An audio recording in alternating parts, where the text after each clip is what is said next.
Saudaraku, hujan deras yang melanda Kabupaten Aceh Tenggara telah menyebabkan genangan air di Badan Jalan Nasional Aceh Tenggara yang menghubungkan wilayah tersebut dengan Sumatera Utara pada Senin 19 Agustus 2024. Genangan air ini terutama terjadi di Desa Sabilus Salam, Kecamatan Babul Makmur, dan beberapa titik lain di ruas Jalan Nasional.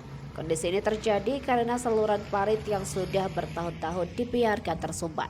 Bukhari Budiman Salahuddin dan warga lainnya yang sering melewati jalan tersebut mengatakan jika setiap musim penghujan, sisi kiri jalan dari arah Kota Jane menuju Medan tampak seperti kolam renang.